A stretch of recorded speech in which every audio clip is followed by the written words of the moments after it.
about children. Where there is so much racket, there must be something a kilter. I think that twisted Negroes of the South and the women at the North all talking about rights. White men will be in a fix pretty soon. But what's all this here talking about? That man over there says that women need to be helped into carriages and lifted over ditches and to have the best place everywhere. Nobody ever helped me into carriages or over mud puddles or gives me any best place. And ain't I a woman? Look at me. Look at my arm. I've plowed and planted and gathered in the barns, and no man could head me. And ain't I a woman? I could work as much and eat as much as any man when I could get it, and bear the lash as well. And ain't I a woman? I have borne 13 children and seen most all sold off to slavery. And when I cried out with my mother's grief, none but Jesus heard me. And ain't I a woman? Then they talked about this thing in the head. What's it they call it? Intellect. That's what it is, intellect, honey. What's it got to do with women's rights or Negro rights? If my cup won't hold but a pint and yours hold a quart, wouldn't you be mean not to give me a little something to fill my little measure half full? Then that little man over there in black, he says women can't have as much rights as men because Christ wasn't a woman. Where did your Christ come from? Where did your Christ come from? From God and a woman? Man ain't had nothing to do with him. If the first woman God ever made was strong enough to turn the world upside down all alone, these women together ought to be able to turn it back and get it right side up. And now they is asking to do it. The men better let them. Obliged to you for hearing me. And now no Sojourner gonna ain't got nothing more to say. I'm just gonna go sit down. Sojourner Truth gave this speech in 1851 at a women's suffrage convention in Akron, Ohio. Sojourner was born into slavery in 1797 in Ulster County, New York. At the age of 10, along with a herd of sheep, she was sold away from her family for $100. In 1827, under the New York Gradual Abolition Act, Sojourner was emancipated. She spent the rest of her life traveling the North as a preacher, abolitionist, and women's activist. She died in 1883. Can you believe that in 2020, we're still fighting for women's rights and for African Americans' equality? Good evening. First of all, I would like to thank the three hosts tonight that gathered these women together from wherever you came from for inviting me to speak. Julie and Tara and Sue, thank you for thinking about me. And this has been, interesting. When Julie called me, I was kind of like, well, this is intriguing. I think I even said that to her. Because I'm not a psychiatrist, I'm not a psychologist, I'm not an expert on racism. What I am is somebody that has spent most of my adult life advocating and fighting for the rights of black and all marginalized people. So I believe I can add something to tonight's conversation. But before we get started, I would be remiss if I didn't acknowledge the passing of two of the civil rights giants of our day, Reverend C.T. Vivian and Representative John Lewis. I salute them for their tireless work in trying to make true the ideal of this country of being one of equality and justice for all. So they worked a good, they fought a good fight, and now they're at rest. And I thank them for what they've done, and I believe that I stand on their shoulders. So anyway, I suspect that we're all here tonight because we all witnessed that brutal murder of George Floyd by four Minneapolis police officers on that video. And I think that video probably traumatized all of us. But not only did it traumatize us, what it also did, it ignited the entire world to speak out and acknowledge that unless Black lives matter, all lives can't matter. In 1619, Dutch traders brought 20 Africans to Jamestown, Virginia. And from that year until 1866, more than 12,000.5 million humans were stolen from the continent of Africa and enslaved in the Americas. Almost 2 million of them died during the Middle Passage.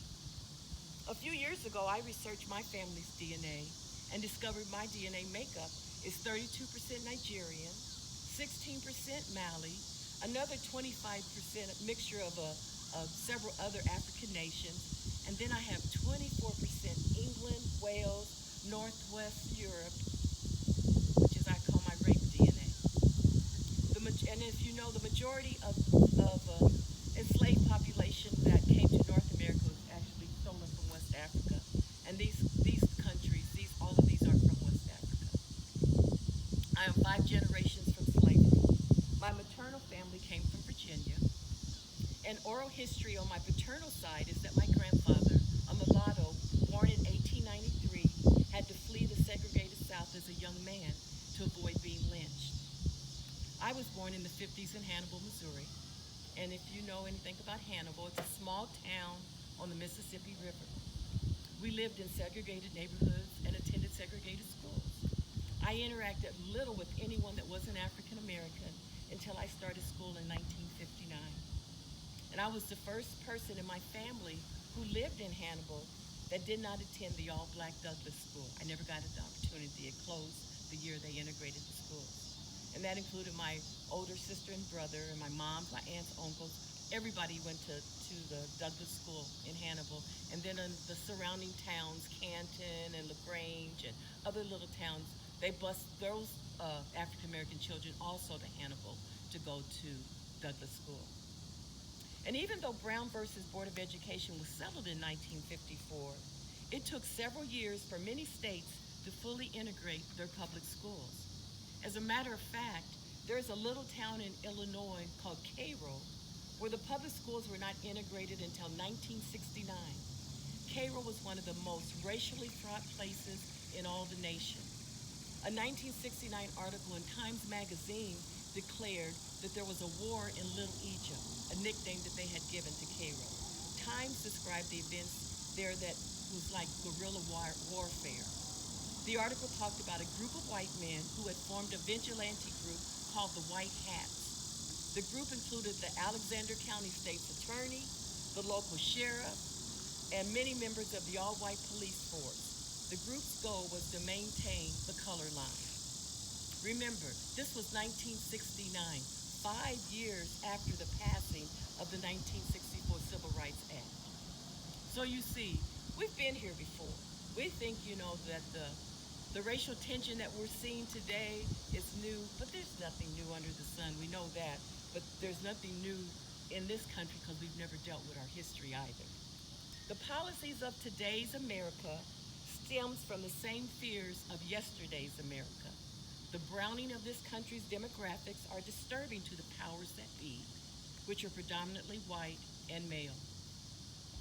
At the end of slavery, there was a period from 1865 to 1877 called the Reconstruction Era. Southern blacks and Southern whites came together. They rewrote the Southern states' constitutions.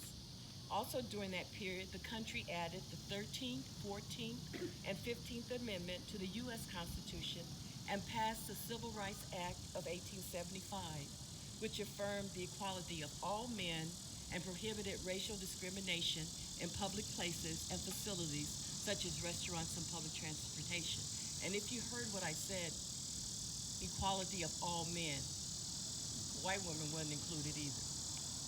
During the Reconstruction era, over 2,000 black men from every southern state was involved at every level of government, from sheriff to U.S. Senate. However, once former white slave owners saw this coalition of white and black people, they became afraid of losing their power base. So everything changed in 1876 when the country had a disputed presidential election. The dispute was resolved by what is now known as the Compromise of 1877. You high school students, have you studied about the Compromise of 1877 in school? No? Okay. Let me tell you about it. So in 1877, there was a dispute of who was really elected president. There was no clear winner. So the way they resolved it was Southern Democrats agreed to seat the Republican presidential candidate Rutherford B. Hayes. And in turn, Hayes agreed to remove all federal troops from former Confederate states and allow them to deal with their black citizens without any interference. So once that happened, the Reconstruction period ended. And then we began to operate under Jim Crow laws. And the Jim Crow laws stayed from 1877 to the 1960s. And that's when we look at the Civil Rights Act and the Voters' Rights Act getting passed. In 1883, the U.S. Supreme Court declared the Civil Rights Act of 1875 unconstitutional. And then in 1896, the court ruled in a 7-1 majority decision that Plessy versus Ferguson case, and they voted to uphold the constitutionality of racial segregation as long as segregated facilities were separate and equal. And most of us probably grew up under the era of separate and equal. If you're over 60 years old, and maybe you're not, I am. This Supreme Court majority decision gave powers to the states to determine that a large group of American citizens would exist in a perpetual condition of legal inferiority. This ruling literally wiped out all the laws passed during Reconstruction. Today, Plessy versus Ferguson is regarded as one of the worst decisions in Supreme Court's history, but it has never explicitly been overruled, so it's still on the books. The Equal Justice Initiative, and Tara mentioned it a little bit, is a nonprofit organization run by Brian Stevenson, and their headquarters is in Montgomery. And in the spring of 2018, they opened up two museums, the Legacy Museum and the National Memorial for Peace and Justice, also known as the Lynching Museum. So Pam Adams, a retired reporter, Pam was on the Journal-Star for I don't know how many years, at least 35. She and I traveled to Montgomery, Alabama that fall of 2018, and we visited both of these historical sites for the purpose of writing a series of articles for the Community Word newspaper. Those articles was published in, I think, January of 2019, and they're still in their archives, so if you want to have an opportunity to go look at and read some of them, you can still get them. Oh, I see a deer over there. Montgomery is a city of contradictions. It is known as the cradle of Confederacy, as well as the birthplace of the civil rights movement. And it was really amazing when we were there, and we spent like 3 or 4 days there. So we had an opportunity just to walk the streets and to interact with the people there, and visited some of the historical sites. You know, Montgomery was where Rosa Parks refused to give her seat up on the bus, and they did the Montgomery bus boycott to integrate the buses in that city. Montgomery was where the first Confederate White House was at. That's a museum now. I mean, there's so much historical things that's still there, and they honor the Confederacy there the same way as they do the civil rights. So you can go from one side of the street to the other side of the street, and it makes you dizzy. But it's a beautiful city, and it's right on the river, or whatever that waterway is. I don't know what it is. So it was a perfect spot for importing when the slave ships came in. And so their main street is called Commerce, and that was because that's where they held their slave auctions, and and they still have the area where they had the auctions. And as a matter of fact, Equal Justice Initiative's headquarters and part of the Legacy Museum, which is in the same block, is in a place that used to warehouse cattle and enslaved people before they would bring them out. They keep them there before they would bring them out and put them on the auction. So if you ever get an opportunity to go, it's worthwhile going and just visiting the city and really seeing the history. So anyway, the Legacy Museum has a documented list of more than 4,000 African American men, women, and children that had been lynched between the years of 1877 and 1950. As a matter of fact, over 6 million African Americans fled the South for the North as a result of these racial terror lynchings. And that's how a lot of our families migrated from Virginia and Mississippi and Alabama to Peoria, to Chicago, to Detroit. So it was because they really ran out of the South. At the Lynching Museum Memorial, there's about 800 six-foot steel columns, and these steel columns are hanging from the ceiling. Each column has the name of the county's name, the state that the county is in, and the names of each victim and the date that they were murdered in the counties.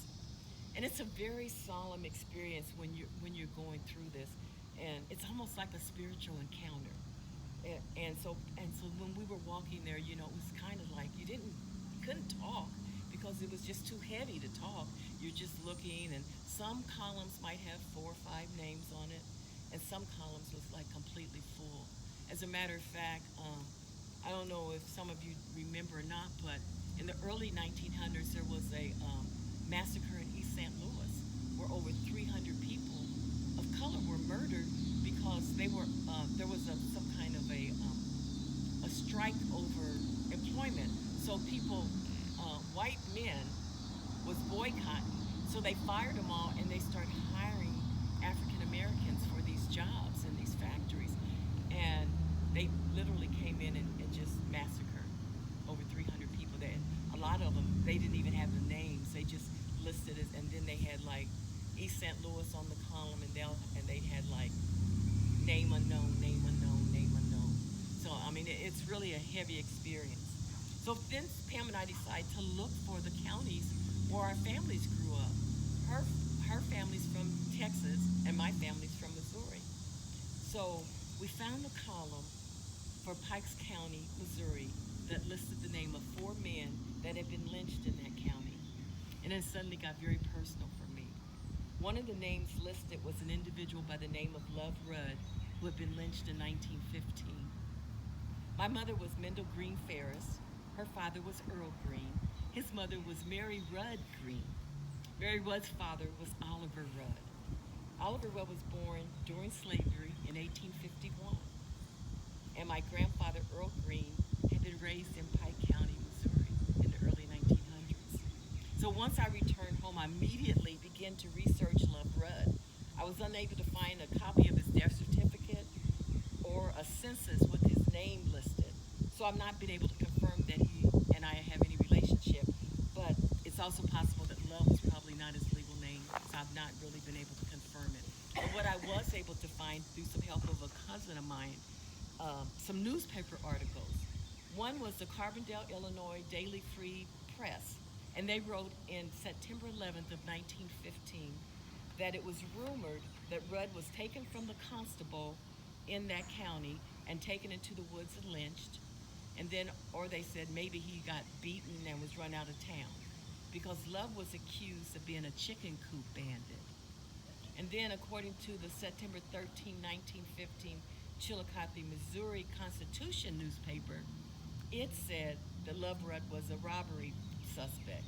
The article reported that a mob of 30 to 40 masked men accosted Love from the custody of the town's constable, and he was found 3 days later in the Mississippi River with his hands still bound behind his back, with the constable's handcuffs on it, and his feet tied to a large rock, and he was thrown in the river, and his body washed up on shore.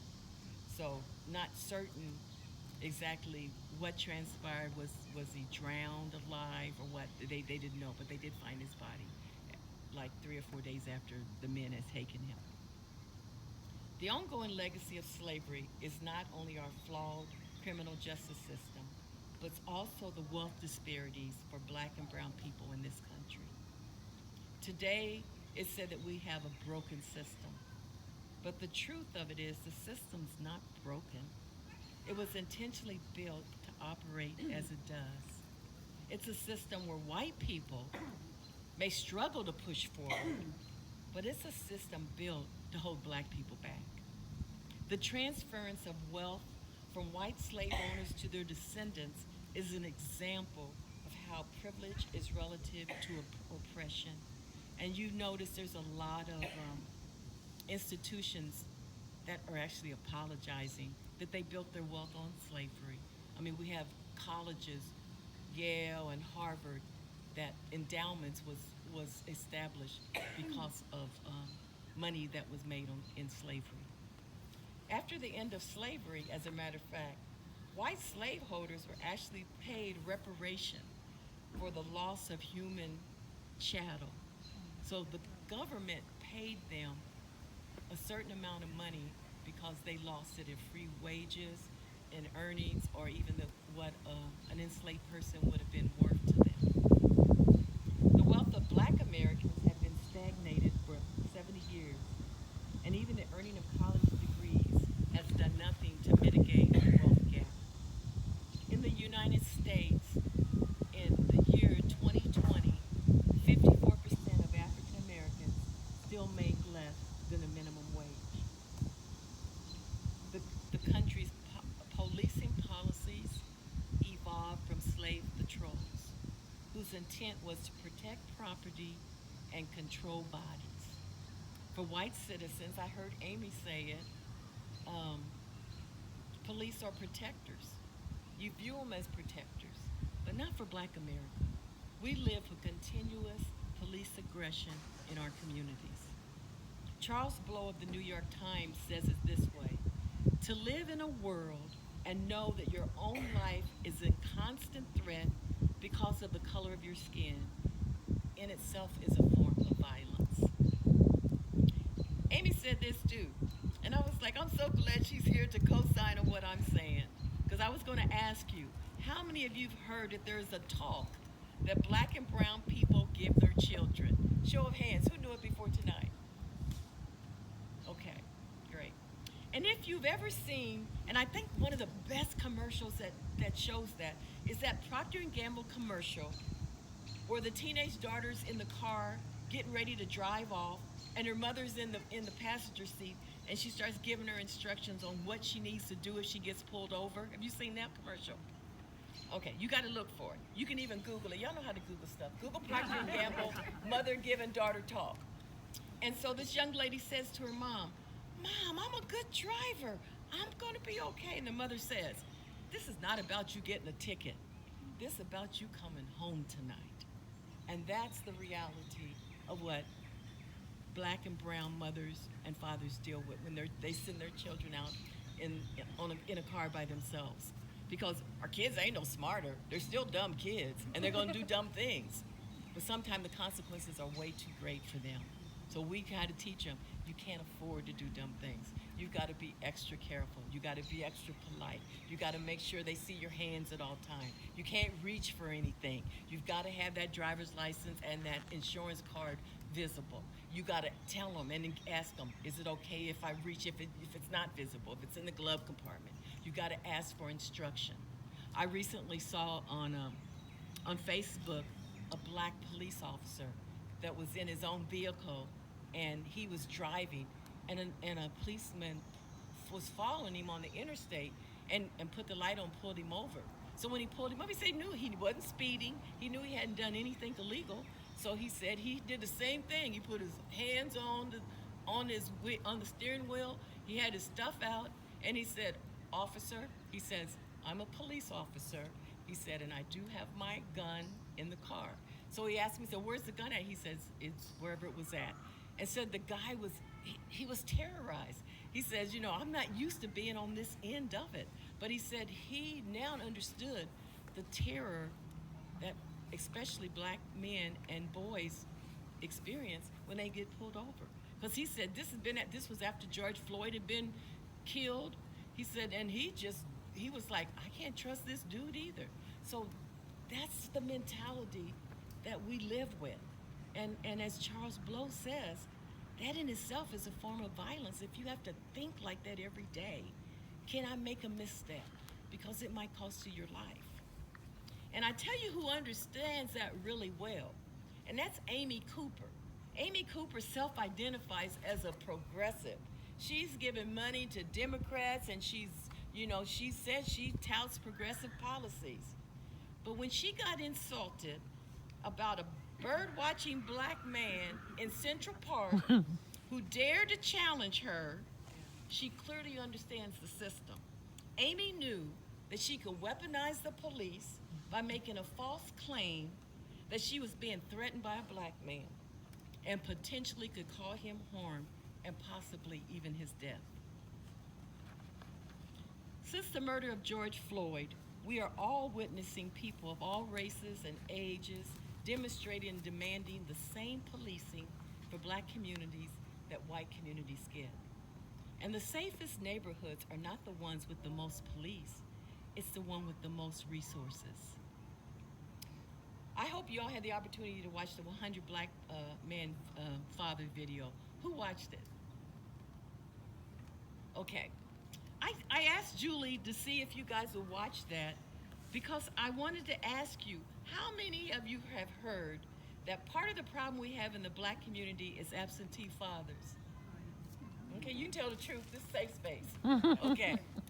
So, I need to tell you that according to a 2013 report from the Center for the Disease Control that looked at data from 2006 to 2010, it's found that black fathers are the most involved with their children, whether they live with them or not.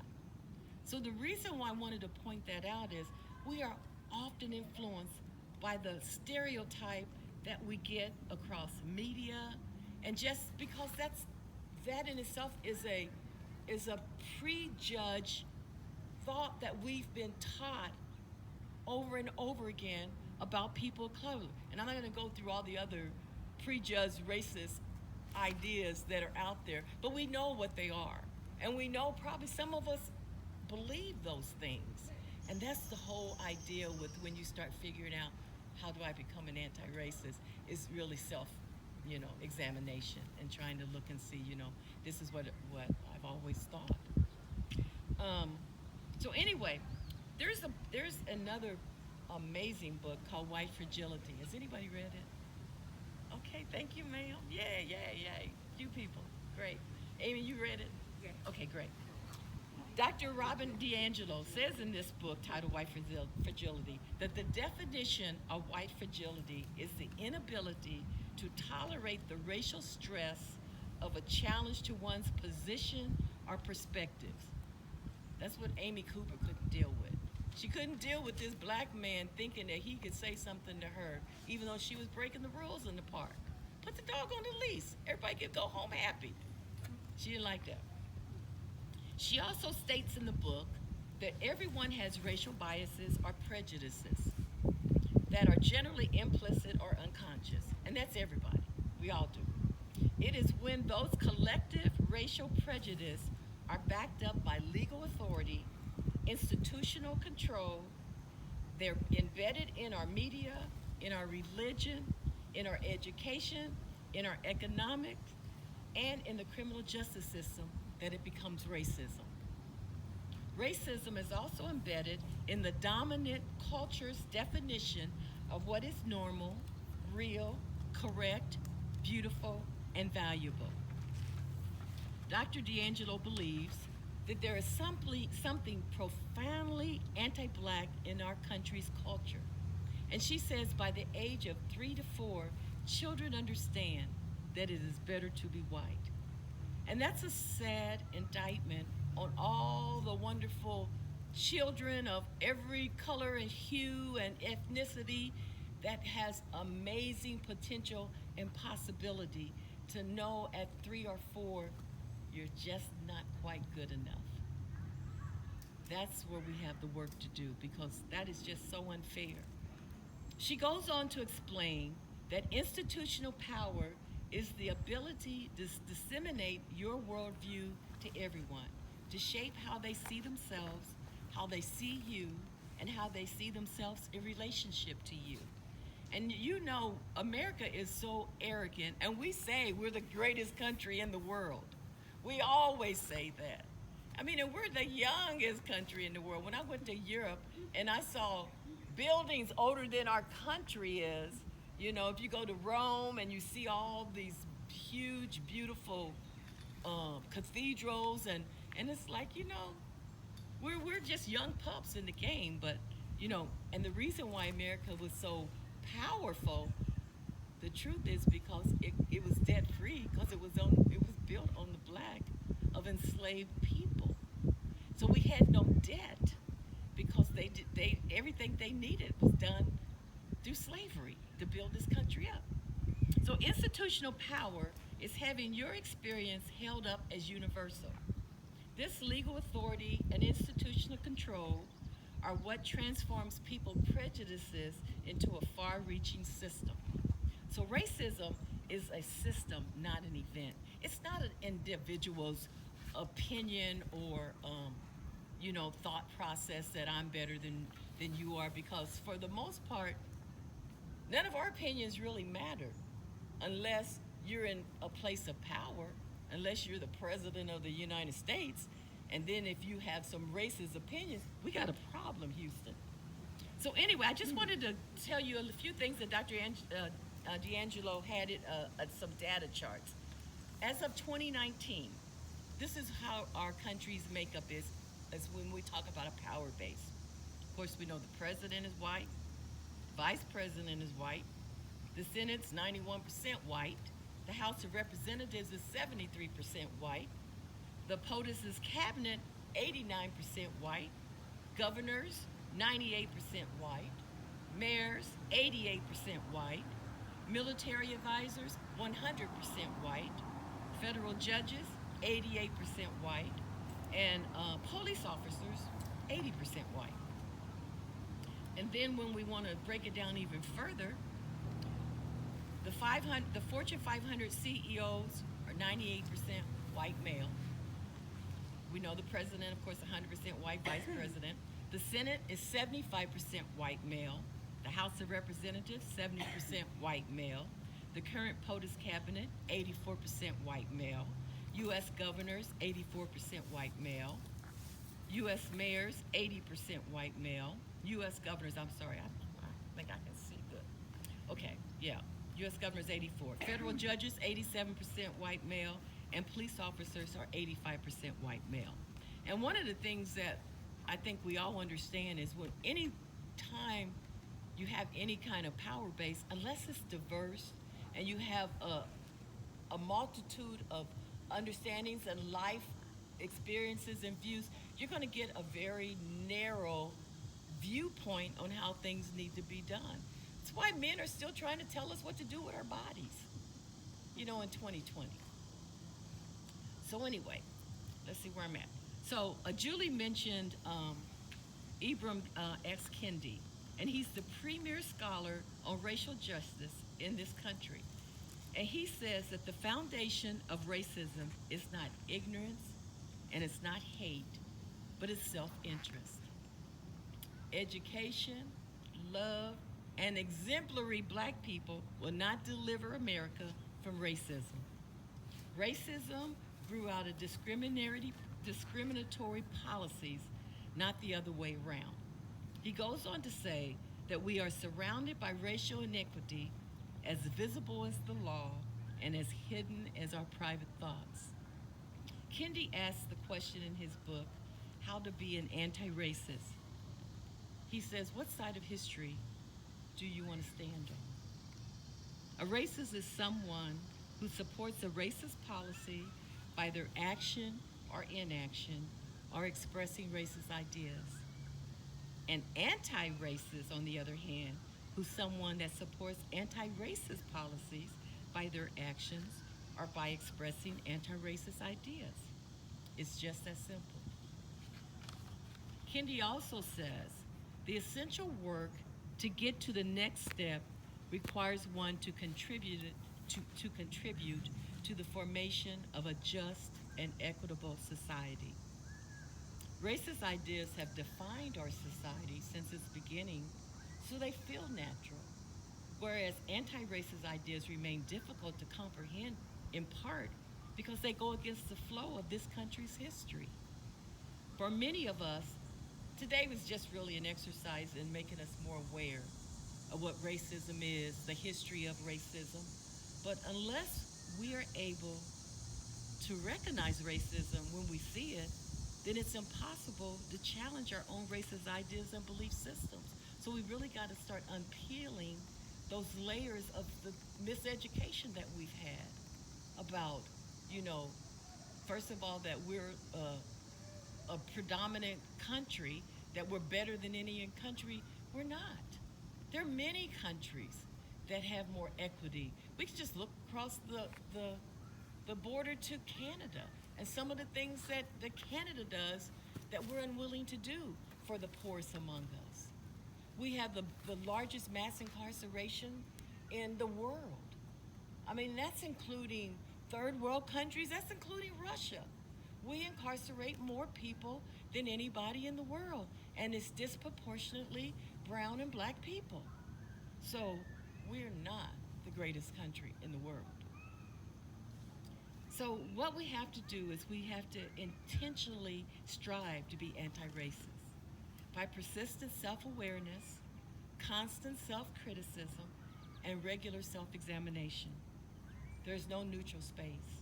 We will either choose to live with white supremacy or fight against it. I leave you with the words of Mandela, Nelson Mandela. May your choices reflect your hopes and not your fears. Thank you.